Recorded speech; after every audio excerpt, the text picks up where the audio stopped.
So, ladies and gentlemen, welcome. My name is Adriana Krawczyk. I'm working at the Amsterdam University of Applied Sciences, and I'm part of this fantastic project that Jose has just introduced to all of you. Today, we will concentrate on green trends and the green trends with the focus on the food and beverage sector, because that's exactly where the focus is. Then we will look into how could the SME start if they haven't started yet, and some inspirations, initiatives that we know from Europe.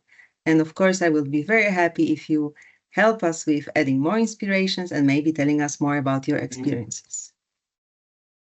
So, educators and professionals in food and beverage sector, welcome to DIGIFABS Bootcamp. DIGIFABS. What I find fantastic is the group of internationals working on this project. So it's a European project, but Jose already introduced a lot.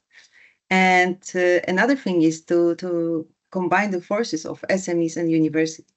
So hopefully this will foster the partnerships. Why do SMEs need to implement innovative practices in the food and beverage sector? They may need knowledge from universities and from the students, and the universities would be very happy to facilitate industry relevant research and curriculum co-design. So hopefully this cooperation will also lead to some partnerships. Today, as Jose said, we are now in session in week 1. We will be focusing on the green trends and food and beverage industry. So when I think about the green trends, I found lots of very nice images, and actually very sad images, very scary, about climate change and about what's happening with our planet, and at the same time lots of actions that are leading into change. News that are also warning us and reminding us about where are we, what's the situation. So the urgency of fighting climate change is here, and the organizations like United Nations or European Union, they are taking steps, legal steps to actually try to stop it. I know you are aware of all of this, but just to be sure that we are on the same page, you know, the 2030 Agenda for Sustainable Development by United Nations, where the focus is on the protection of the planet and sustainable consumption and production, and of course 17 global goals created by UN, SDGs. I think all our students know it by heart in year 1. This is something that in all the courses is discussed from different perspectives. But the aim of these goals is to really address the problems of inequality, climate change, justice, and more. I will not go into that because I know this is known. Another thing is the challenges in agriculture and food production. Demand for food is going to increase based on what the Food and Agriculture Organization of the US is saying by 50% until 2050. So the natural resource on which the agriculture depends, will become stressed. That's why some actions are needed. The European Union also acts, the European climate law, with Green Deal, where the goal is that EU aims to be climate neutral by 2050. Also, the law sets the intermediate target. So until 2030, we want to reduce the emissions by 55%. So there are certain specific legal. This is the outline of the European Green Deal. So climate neutral by 2050, human life protection, and helping companies to become leaders in clean products and technologies, but also ensure inclusive transition so that the change is really done for all. Legal changes, so the ESG requirements, among many, what is relevant for businesses is the Corporate Sustainability Reporting Directive and Corporate Sustainability Due Diligence Directive. This is really important. Why? Of course, there are some postponements at the moment, but these directives require companies to report sustainability activities and their performance. And the other one, the due diligence directive, says about, hey, how sustainable, responsible is your behavior, your corporate behavior for the company. And it's across the global value chain. So responsibility also for actions in the whole supply chain. Another thing is addressing the human rights and environmental impact and inside and outside of Europe. So these are the changes which have a huge impact on companies.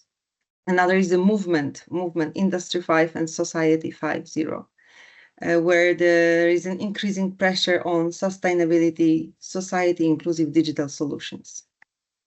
So, all in all, the food and beverage sector and the green trends actually allow for many opportunities, but also for many challenges for you.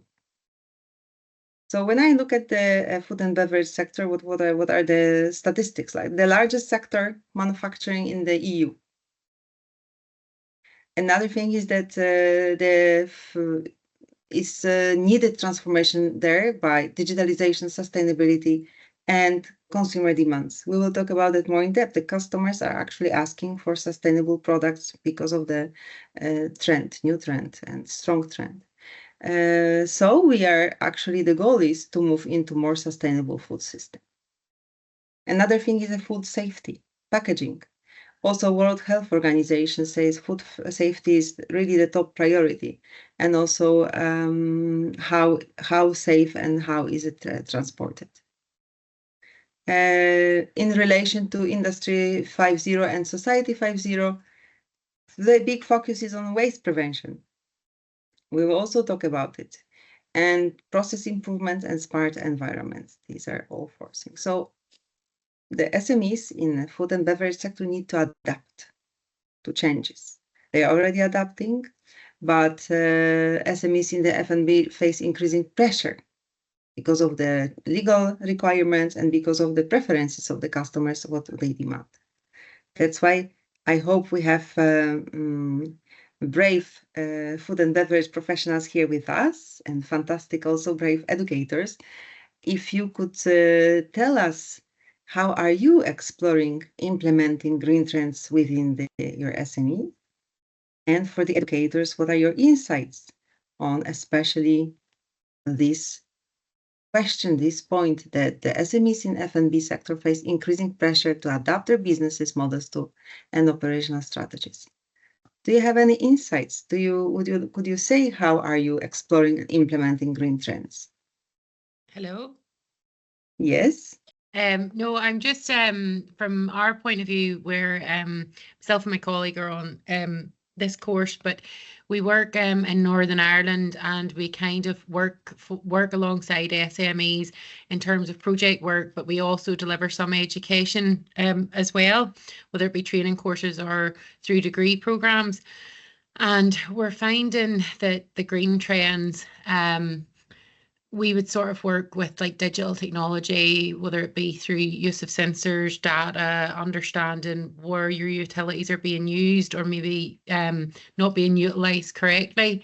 But we're finding there's not a massive jump on to making changes unless there's nearly like a monetary benefit to be found.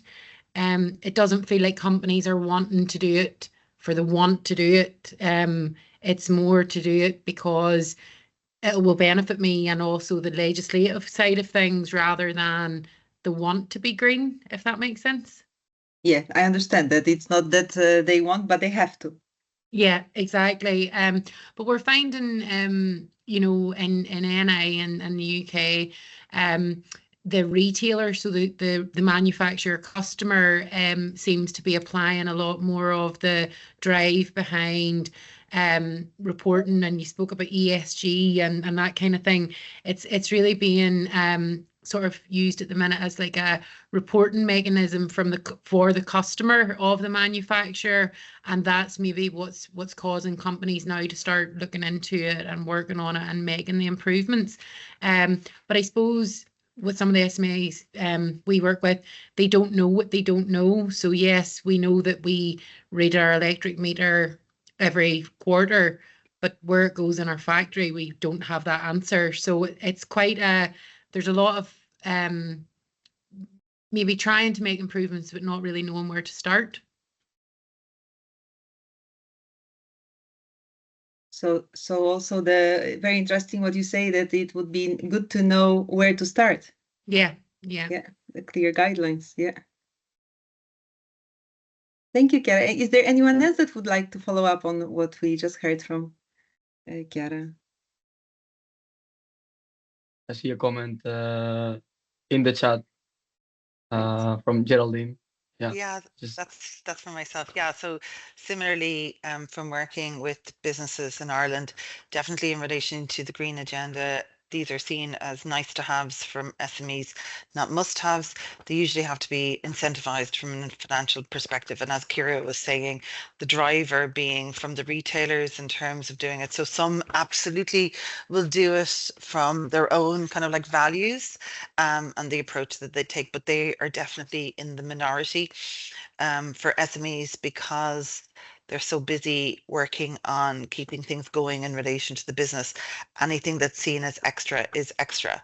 So unless they kind of see the logical conclusion in relation to it from a commercial point of view, it's not something that they're going to take on. They don't have time because they're working on so many other different things at the same time, that unless it becomes a priority, it's not a priority for them. It's definitely not a priority. Definitely agree with Kira in terms of the right place to start. It's the same for all the supports that are available in relation to SMEs. It's hard for them to know where to start. And sometimes when they go and look for something, they might approach the wrong support organization initially, and then that support organization won't redirect them anywhere else.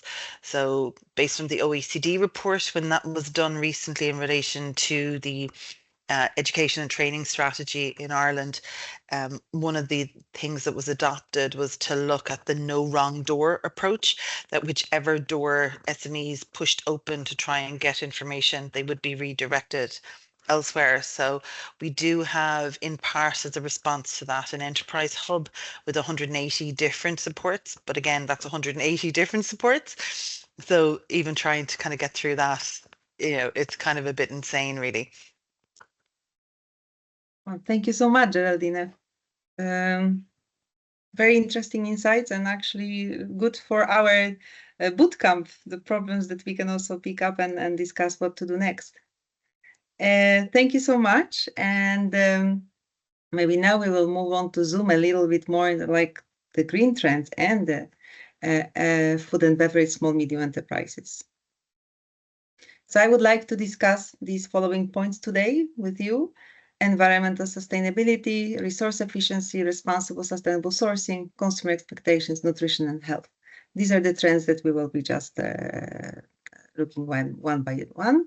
So the environmental sustainability, we have goals. We have goals to reduce carbon footprint, and we have goals to take care of natural resources, protecting biodiversity, but also looking at what we just said, the legal aspects and the reporting. We know that this reporting is for large companies, or not for the SMEs. However, because the SMEs are working with the large companies, they also will be affected. And the most important is the awareness, because having the awareness and the knowledge can also allow a specific SME to be more competitive. So looking first at the CSRD, so SMEs may be asked to provide information about the sustainability of the product, services, business operations, CO2 emissions, use of the material, and also how do they treat employees, how is the health and safety of the employees, the number of accidents. This information needs to be prepared. And SCDD is also for the large companies, but again, SMEs can be asked to show what is the proof of ethical sources and traceability tools to stay, again, competitive and not to be surprised with this request. Farm to fork strategy, very nice food policy that tracks and traces food production from the source to consumption. It covers the entire food supply chain. So from cutting the use of pesticides and up to promoting the use of organic farming. And it's when we look at this graph, it shows like that they focus on sustainable food production, food processing and distribution, consumption, and food loss and waste prevention. So this food loss and waste is actually in the whole process. The next point that we will look into is the resource efficiency and circularity. Anyway, resource efficiency and circularity, exploring circular business models. So where to focus on? There are the opportunities for cost saving through efficiency in energy and waste, but also thinking about the regenerative business approaches. And the food waste is actually a hot topic because so much food is wasted for the consumption. We know 1/3 of the food that is prepared for consumption is wasted, is thrown away.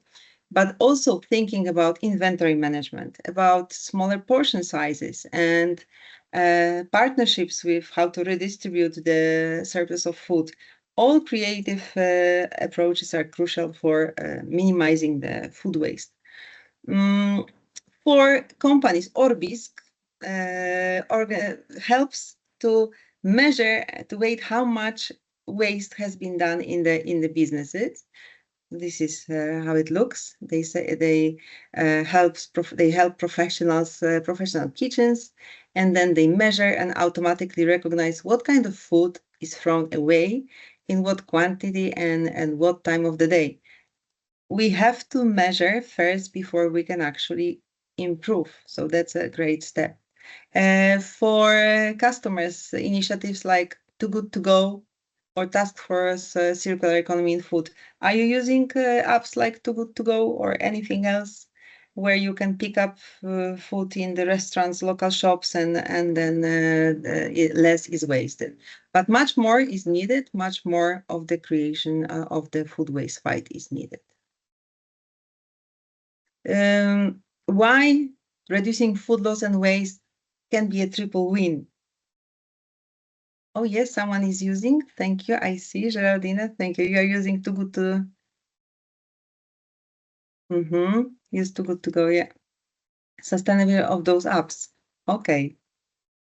That's another point. But coming back to the reducing of food waste, look, the triple win is that it can help feed more people. It can save money for farmers, companies, and households, but it can also reduce the food system and environmental impact because we actually waste less. You see that there is a food loss, food waste. Food loss is in the production process. That's how this is the term that is used in the production process. So in the growing on the farm and processing, packaging, transportation, distribution, what is wasted then? This is called food loss. And then from the moment when it's sold to the consumer and consumed at home or in the restaurant, this is the food waste. So there are different ways to approach this waste and different challenges. Together with my colleagues from Amsterdam University of Applied Sciences, we have a paper in British Food Journal about this food waste and food loss. When you have a moment, maybe you have a time to look. But what we found, we compared Netherlands with India. And a lot is about technology, but also a lot is about culture. How much people waste and how much the food loss is happening also depends on the level of advancement. The next point is the responsible and sustainable sourcing, so local. Sourcing locally, emphasizing shorter supply chains. This is something for food and beverage industry, very important. And also building relationships with local producers. And local employment is a benefit of the investing in local products. So that's also brings, it's a win-win situation. 0 kilometer product. What is it? It's a product that has traveled less than 100 kilometers. and it should be produced ecologically, organically. So that's these are the also pluses of having this use of the 0 kilometer product, because it's environmentally friendly, because it tastes better, it's fresher, it didn't have to be stored in the long transportation. Also supports unique local foods and makes us less dependent on the global food players. Also increases development of the areas where actually it is needed. And now customers that are driving the whole of this change. Customers, sustainable consumer, sustainable consumption. It's a trend. There is a rise of sustainable living as a mega trend. Customers are requesting specific products. Customers want to have it healthy. And the new customer wants sustainable, personalized, and healthy products. And also, so SMEs in the food and beverage sector, not only they take care of the market demands and regulations, but they can work on the brand reputation and attract customers that care about the environment and attract the customers that actually are conscious about the sustainability. And nutrition and health, very important. Actually, there are discussions that after the pushed by the pandemic, there is a pressure on food industries to actually produce the health and health enhancing products and locally sourced, that we already discussed. But nutrition is the raising awareness of nutrition is really more and more, and the plant-based alternative protein options. Consumers want to reduce meat consumption. One is for health, another is for the environmental reasons. That's why it brings the opportunities for SMEs to innovate with plant-based dishes. And maybe with talking about the protein transitions, there are lots of discussions about alternative protein sources. However, of course, it's challenging because the shift is not that easy. But still it's already on the move. Sustainable diets, most of the time when there is some tool to create sustainable diets, is the amount of plant-based versus the animal-based protein. So that's this shift helps with the reduction of CO2. And there is a promotion of Eat Lancet Commission. That's a health diet that is healthy for both people and planet. Mainly, if you look at this picture, mainly focusing on the plant-based proteins. When you go to their website, Eat Lancet, they have letters and proposals to all kinds of partners, to the food service professionals, where they say that is healthy for both people and planet, this diet, and they have reports about the takeaways and the specific actions that food service professionals could take with them to contribute to the great food transformation. And there are letters also to customers, there are letters to governmental bodies. It's very well prepared, and I think it's worth checking. So now I have another question for you, because if modern consumers and regulators demand sustainable practices, I would like to ask you then, what is needed to help SMEs to implement sustainable practices effectively? I already heard from Chiara and Geraldine that specific starting point and the right doors to open. But what else is needed to help to implement these practices? I think it's one of the things, and I don't know, you mentioned there about the less than 100-kilometer products and that they can be given a certain label. But in the UK and NI anyway, there is no government mandated measurement for whether it be carbon emissions or CO2. There seems to be like you can use a number of calculators, but there is no defined legal, this is what it means. And I suppose for companies, is there competitive advantage which comes with using a certain calculator over another? There is nothing specifically prescribed for how you actually measure the sustainability of your product and what does it mean for the consumer. And the other one, just when you're just saying it there around we're moving more to supply-based approach rather than, or moving more to demand-based approach rather than supply-based approach. I suppose the thing that creates there in terms of sustainability is vegetables, fruits, things that are in season are maybe not what the consumer is demanding. So that could then lead to food waste to a certain extent.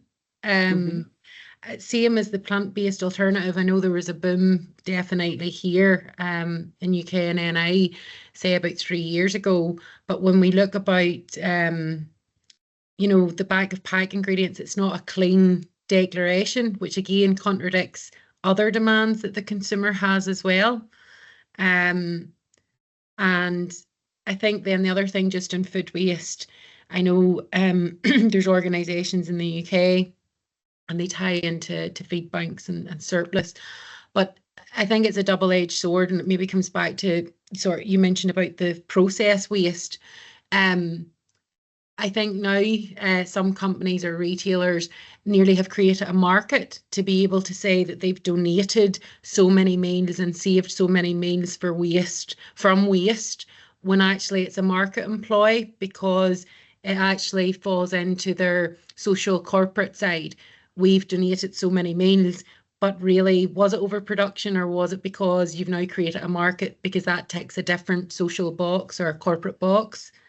So I don't know if it's just sort of an opinion, but I just throw it out there. Thank you so much, Chiara. Yeah, I see also, in addition to what you just said, I see that Geraldine suggests that consultancy one-on-one support for individual SME. Yeah, so that's what you said, that maybe this consultancy would help with the right start, yes. Financial pillar says financial aid from governments. That's an incentive.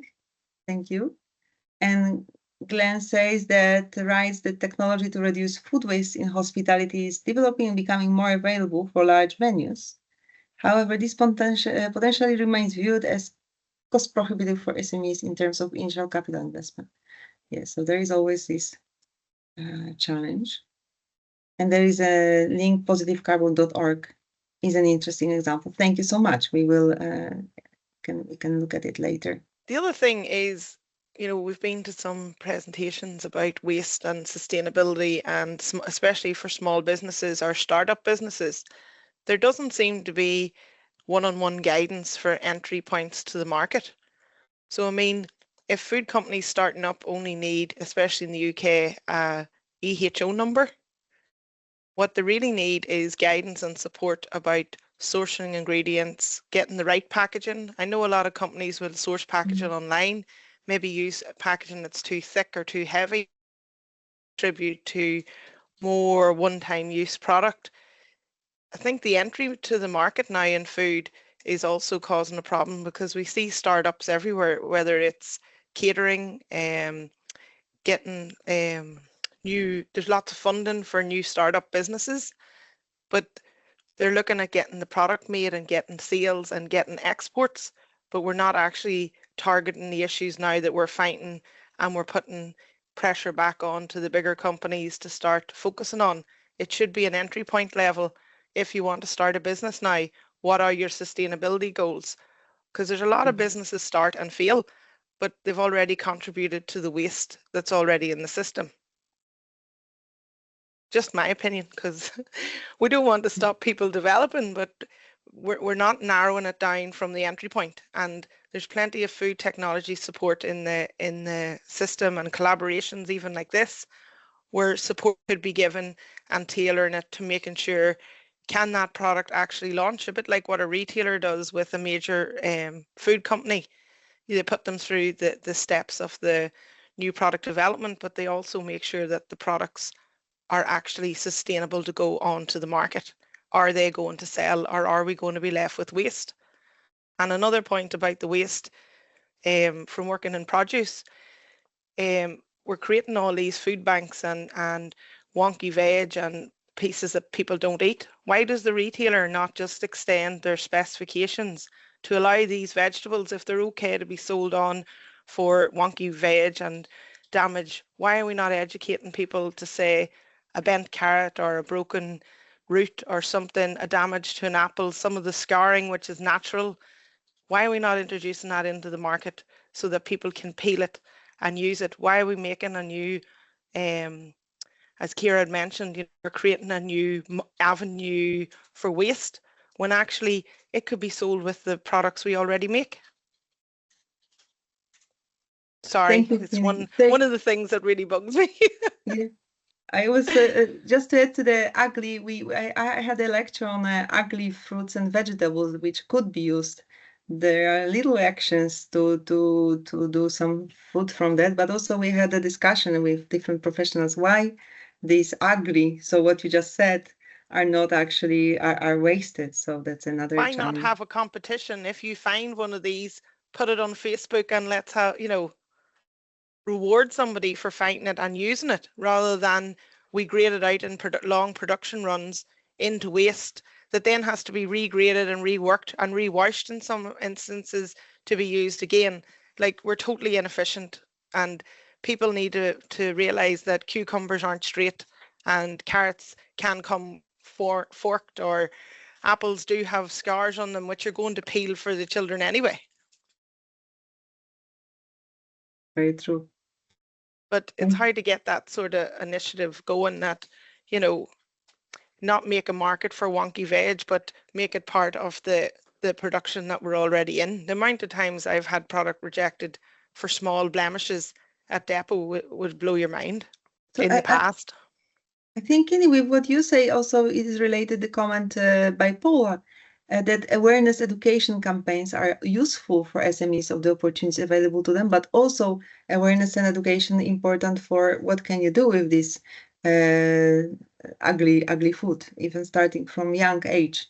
Maybe why call it ugly? We're already putting a grade on it. Why not just say that's part of the crop? Could be some other better marketing name, yes.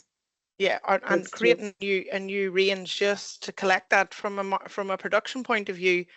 It means you have to produce your good product, pull out the bad, and then put the bad down another line. That's totally inefficient if you're looking at sustainability for heat, light, and sustainability for utilities inside food factories.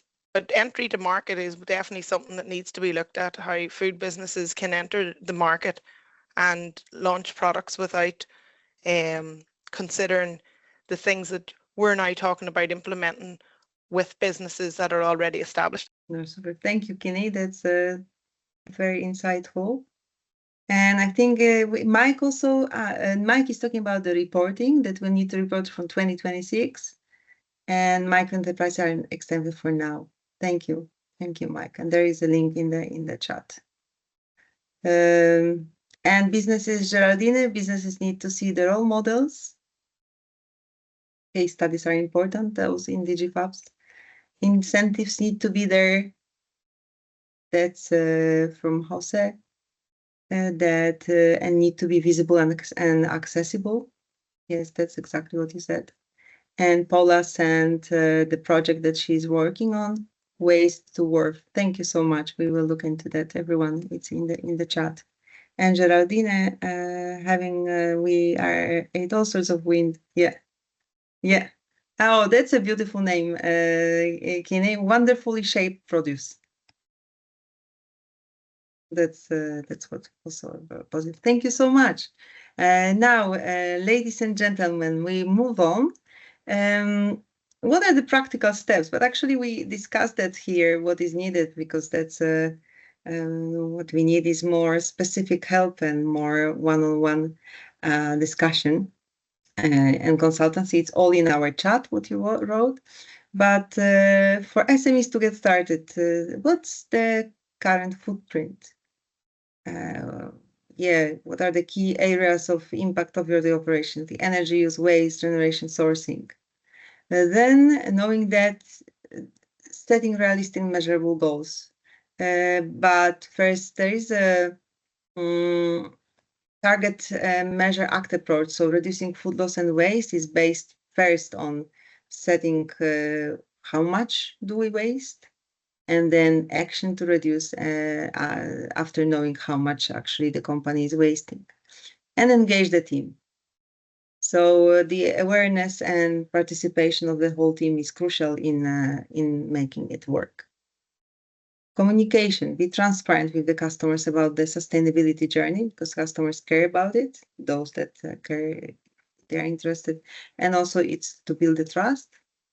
Collaborations, local networks, industry groups,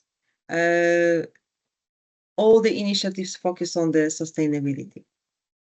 And use the available resources. For example, support from organizations like Food Service Institute in Netherlands, or collaboration with educational institutions like Food and Business at Han. Not only Han, there are many universities that offer programs on food education, food and business. So there are many organizations that actually do. And now we move on to the best practices, and here good practices across Europe, but here I would be very happy to learn from you about more practices to actually, there are a lot to take care of the sustainability, but maybe we can all together add more. One of the actions of Food Institute Netherlands is that there is a membership that organizations, the companies are having access to the data and trends, and collaboration and partnership is possible. Another one is the education in sustainable food with collaborative projects for students. As I said, there are many more universities. Maybe we can hear now also from you in your countries what is happening, what kind of educations are in this field. The zero waste initiative. So there are the food tours for inspiration, what to do with the waste. In Germany, it's actually the national strategy for food waste reduction, and it helps with thinking how to reduce the food waste along the food and supply chain. So good for the donor. And related to that, United Against Waste. Lots of partners, and when looking at these partnerships, I think that's really critical. It's an action of many and not of one. And in this United Against Waste, this one is related also to the National Strategy for Food Reduction. They are giving certificates. You can see this logo on the cafes that are taking part in this action, and more. And they are here training as well.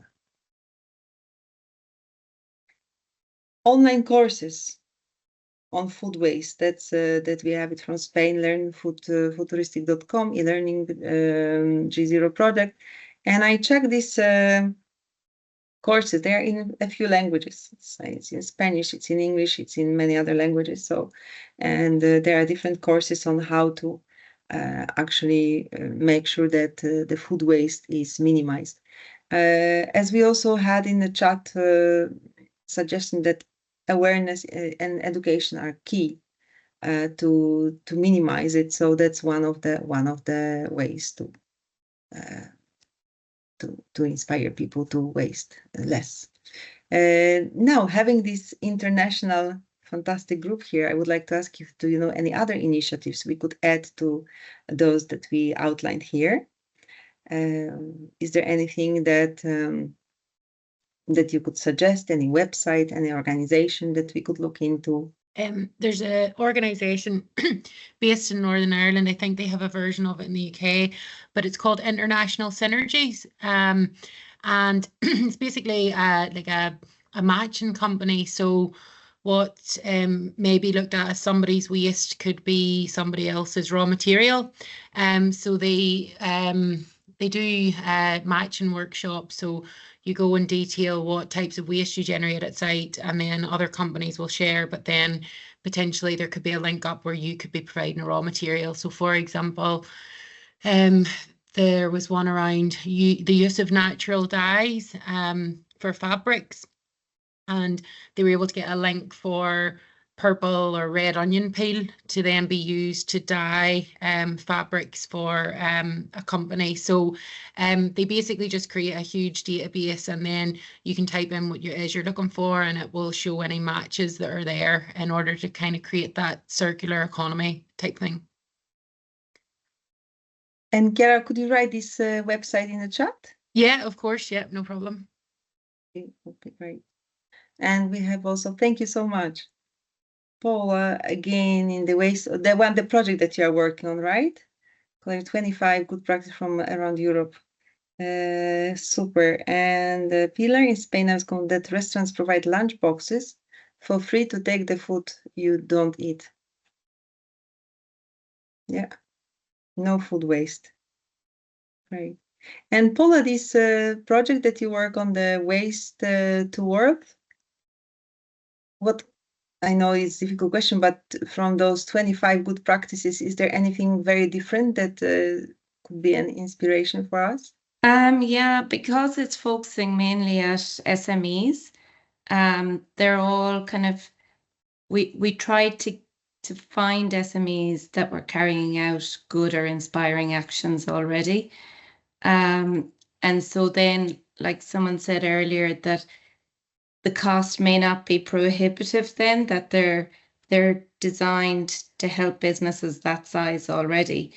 For example, there's a company in Ireland, it's called MyGug, and they have developed anaerobic digesters, and they do them in all different sizes. So whether you're a small business, food business, and you can feed it your food waste, and then it develops, it digests the food waste, and in the process, it develops a biogas, which then can be used for cooking, and a digestate, which can be used for your community garden or your kitchen garden. So there are small scale initiatives within that guide. So just click on the Waste to Worth website and you'll see 25 really good inspirational case studies that are relevant to small businesses. And like some of them have been mentioned already, like the Almentero Banco, Food Cloud, but they're from 5 different European countries. So hopefully there's something that will inspire all our attendees today and SMEs. Thank you, Paula. Great. And in the meantime, we got link from Chiara in the chat, but also Kini, Suzanne wrote, Fairshare is UK company that can take waste from productions for errors in packaging of slightly poor quality. Okay, here is the link. Thank you. And Geraldine. Redistributed. Oh, and they redistributed. Okay, fantastic. Okay, so we will analyze it, all these actions. That's great for the inspiration. So lots of actions. I also see that culture, so there, and also generation differentiates. So there are different generations. Many people don't know, from young people, they don't know how to what to do with, for example, food waste. So apps with helping with cooking by showing, hey, this is the waste I have, what can I do with that? That's also very helpful. But also what I know is indeed, for example, the older generations, they are more aware how to use the waste. So that's also very helpful, the knowledge and the experience. Now, ladies and gentlemen, so with this, we actually discussed all the most important topics that we were supposed to discuss today. Is there anything that you would like to add before we move on to closing? Is there anything that you would like to say? If not, then I would like to thank you for your engagement, for your ideas, and for sharing the everything that you shared by also in the chat. We can edit also as a great case studies for information.